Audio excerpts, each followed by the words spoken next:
पवन सिंह के पत्नी का एक और वीडियो सामने आया। नमस्कार दोस्तों, मैं हूं अनीस राजपूत। आप देख रहे हैं अनीस राजपूत ऑफिशियल। आज के इस वीडियो में इसी की वीडियो के बारे में बात करने वाले हैं। इसकी वीडियो को शुरू से लेकर एंड तक देखिएगा।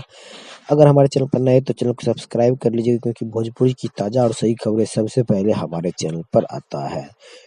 तो मैं आप सभी को बता दूं कि कल के दिन भोजपुरी के पावर स्टार पवन सिंह की पत्नी ज्योति सिंह अपने इंस्टाग्राम आईडी पे एक वीडियो अपलोड करते हैं, जिसमें वो काफ़ी ज़्यादा खुश नज़र आते हैं और हिंदी गाने से अटैच कर रखे हैं इस वीडियो को, जो कि आप लोग स्क्रीन पर देख सकते हैं। यही वीडियो है और इसमें पवन सिंह के साली भी नज़र आ रही है। पहले आप लोग वीडियो देखिए। यही था वीडियो। इस वीडियो में पवन सिंह की साली भी नज़र आ रही है, जो कि पवन सिंह की बीवी ज्योति सिंह के तरह ही दोनों का चेहरा है।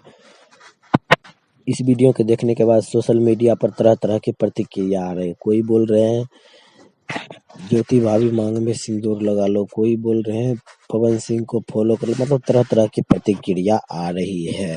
लेकिन अब मैं आप सभी को बता दूं कि ज्योति सिंह बहुत ही जल्द अपने यूट्यूब चैनल के माध्यम से ब्लॉग शुरू करना चाहती है। आपने बिल्कुल सही सुना, ज्योति सिंह बहुत ही जल्द ब्लॉग वीडियो बनाना शुरू करने वाली है। तो आप लोग को क्या लगता है कि कहाँ तक चल पाएगी ज्योति सिंह का ब्लॉग? ये था छोटा सा अपडेट। ये अपडेट आप लोग को कैसा लगा हमें कमेंट बॉक्स में ज़रूर बताइएगा, और साथ में ये भी ज़रूर बताइएगा कि ज्योति सिंह का ब्लॉग कहाँ तक चल पाएगा। तो ये था छोटा सा अपडेट। ये अपडेट आप लोग को कैसा लगा हमें कमेंट बॉक्स में ज़रूर बताइएगा। मिलते हैं किसी अगले अपडेट के साथ, तब तक के लिए बाय।